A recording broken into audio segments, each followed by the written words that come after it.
Salut tout le monde et bienvenue sur cette nouvelle vidéo. Aujourd'hui, je suis ravi de vous partager ce nouveau format. Je vais vous emmener avec moi dans un entraînement que j'adore faire pour le haut du corps. C'est quelque chose que vous allez pouvoir suivre. Je vais vous détailler tous les exercices et puis vous pourrez ensuite enregistrer cette vidéo et la reproduire si vous le souhaitez. Je ne vais pas m'attarder sur l'échauffement. Je vous ai déjà partagé plein de routines à ce niveau-là.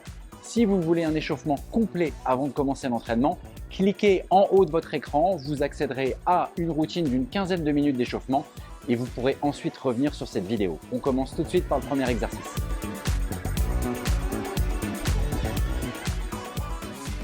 Premier exercice, le deadlift. Alors, vous l'avez peut-être constaté, j'ai enlevé mes chaussures. C'est tout simplement que je n'avais pas mes chaussures de force qui sont à la base des chaussures avec des semelles plates.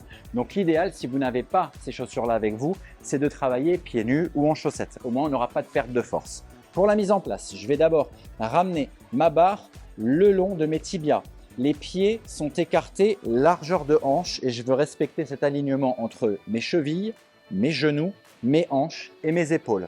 Ensuite, moi j'utilise cette méthode-là pour être sûr d'être bien calé et bien centré au niveau de la barre. Je vais utiliser mes pouces ici, puis ensuite je vais fermer les mains. De cette manière, je suis sûr que je suis centré. Ensuite, avant même de tirer, je vais tendre les bras, sentir que je suis en tension, mon dos est droit, mes fesses vers l'arrière, mes épaules vers l'arrière, je pousse par les talons pour remonter ici. Expiration, contraction des fessiers et des abdos. À la descente, ce qui va être très important, ça va être de faire en sorte que la barre longe les cuisses. Mes fesses partent vers l'arrière, la barre longe les cuisses avant de descendre, toucher le sol et je mets de la vitesse pour repartir. C'est très important de pouvoir garder cet alignement. Si la barre part vers l'avant, vous allez tirer sur le sacrum, perdre l'équilibre et avoir la sensation justement que votre poids du corps part vers l'avant. Ce n'est pas bon du tout pour le dos. Donc assurez-vous d'avoir les épaules bien vers l'arrière, les fesses vers l'arrière. Je descends, je longe mes cuisses, j'inspire, je touche et je souffle. Je suis parti pour 10 répétitions.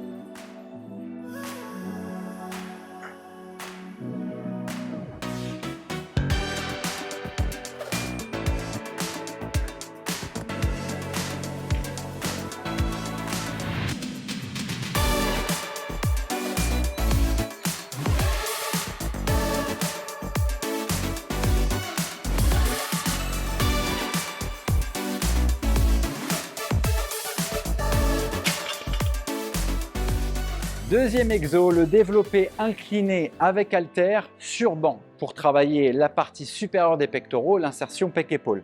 Ici, vous voyez que le banc est à plat, donc d'abord je vais le régler. Le siège ici, vous trouverez toujours des petites poignées pour régler le siège. J'aime bien incliner ici le siège.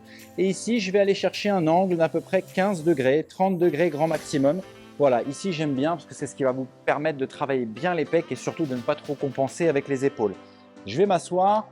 Voilà, au niveau de la charge, elle est déjà prête. J'agrippe ici et puis premier tips, c'est que je vais poser mes haltères sur les cuisses. Ça va m'aider avec les jambes pour pouvoir m'installer. Toujours intéressant, surtout quand vous travaillez un petit peu lourd. Une fois que je suis prêt, je m'incline et je place tout de suite les haltères. Alors, ce qui va être important, c'est d'essayer de travailler avec des haltères en position triangle.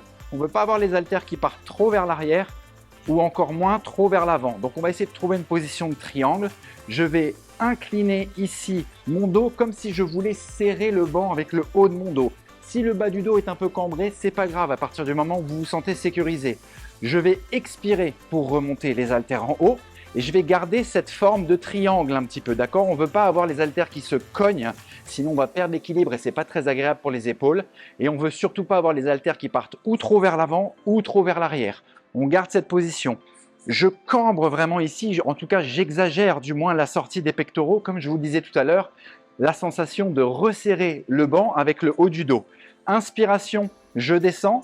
Plus vous descendez bas, plus vous allez compenser avec les épaules. C'est pas mauvais, mais si vous voulez isoler un tout petit peu plus sur les pecs, je vous déconseille de descendre trop bas. J'inspire, ici je suis à peu près à hauteur, je sens que mes pecs sont engagés, je souffle et je remonte. Je suis parti pour 10 répétitions.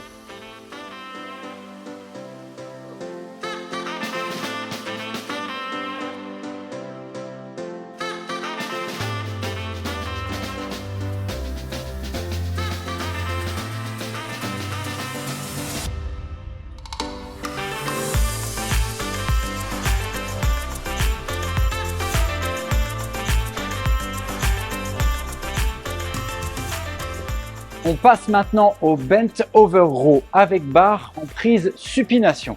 Qu'est-ce que ça veut dire tout ce charabia? Déjà, la prise supination, c'est quand on passe les mains en dessous. Petit moyen mémotechnique, en dessous, supination, en haut, pronation. Donc, barre, supination. Je vais garder les pieds écartés largeur de hanche, comme on a pu le faire tout à l'heure lors du deadlift. Mes mains sont par en dessous, donc en supination.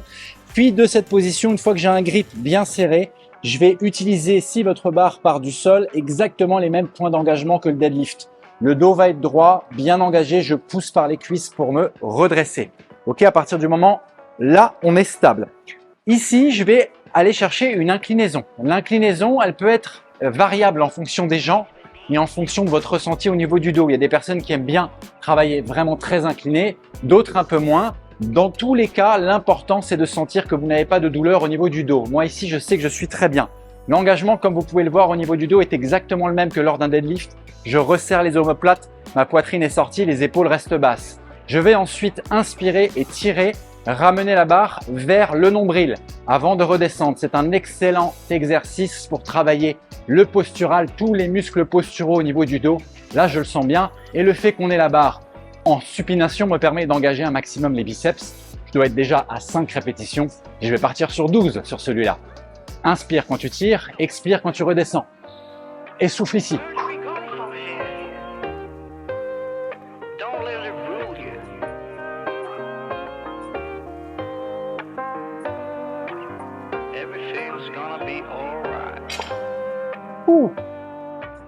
Exercice suivant, poids du corps. J'adore intégrer du poids du corps dans mes séances de musculation. C'est ce qui permet vraiment de travailler force pure.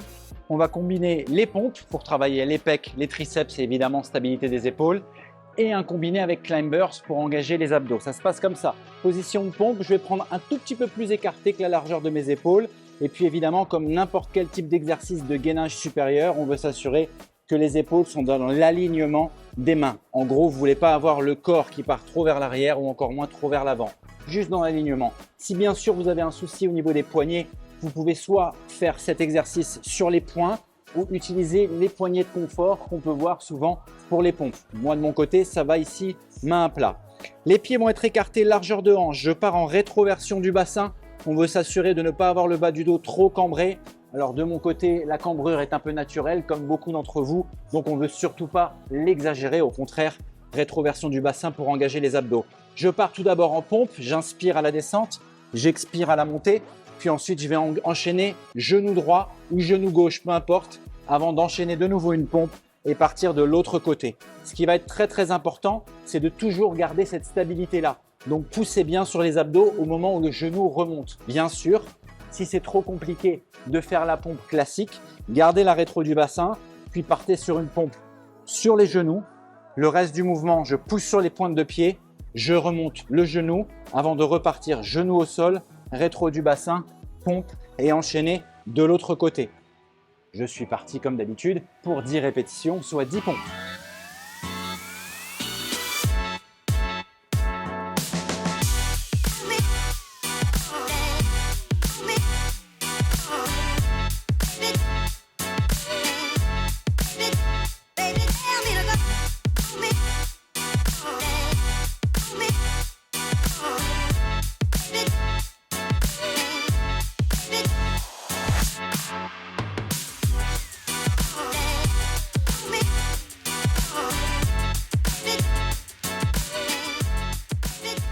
Et le dernier exercice de ce circuit, le single arm row, excellent exo pour le dos.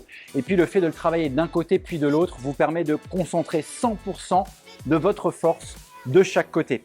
Le petit conseil que je vous donne déjà, c'est de placer un haltère de chaque côté. Ça vous évite de faire ce transfert de poids d'un côté à l'autre. Le banc est ensuite à plat. Pour la mise en place, je place ma main sur la partie haute du banc. Le pied arrière est bien calé, j'ai mon genou dans l'axe. Déjà là, je me sens stable. Ensuite, l'objectif, c'est de faire en sorte que la charge soit entre le banc et le pied. Donc, n'hésitez pas à décaler votre pied d'appui. Il va toujours rester fléchi et placer votre charge au milieu, entre les deux. Deux façons de faire cet exercice. Une manière pleine amplitude où l'épaule va redescendre et le coude remonter le plus haut possible. J'aime bien. Ça, franchement, je trouve ça sympa. Par contre, quand on commence à travailler un peu lourd, à force, après pas mal de répétitions, on sent qu'on commence à compenser sur le bas du dos. Donc ce que je préfère, c'est isoler l'épaule. Vous allez d'abord remonter l'épaule, engager l'omoplate et en fait le mouvement va se passer simplement ici. Une bonne manière de se concentrer uniquement sur les dorsaux et les rhomboïdes. Je vous montre en prenant la charge. Là, l'épaule est basse. D'abord, je vais engager mon épaule. Et comme tout à l'heure par rapport à la respiration, on va inspirer en tirant, expirer en redescendant. Et je vais partir sur 10 répétitions par côté.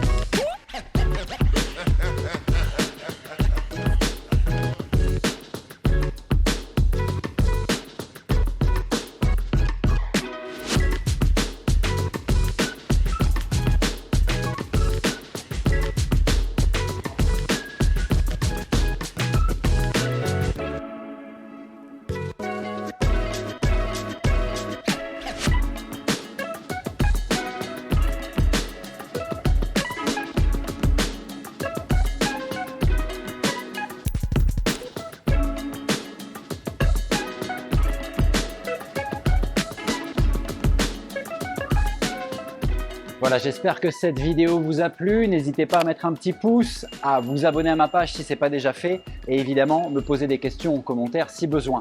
Vous l'avez vu, j'ai décidé de prendre des charges relativement lourdes pour faire des répétitions qui sont courtes. C'est propre à ma méthode d'entraînement, à mon niveau et à ce que je recherche dans mes objectifs. Évidemment, si vous vous posez cette question, n'hésitez pas à vous encadrer d'un professionnel qui pourra vous guider par rapport à vos besoins. Me concernant, j'ai encore 3-4 tours. Allez, si je ne suis pas trop feignant, 4 tours à faire. Je vous dis à bientôt. Ciao!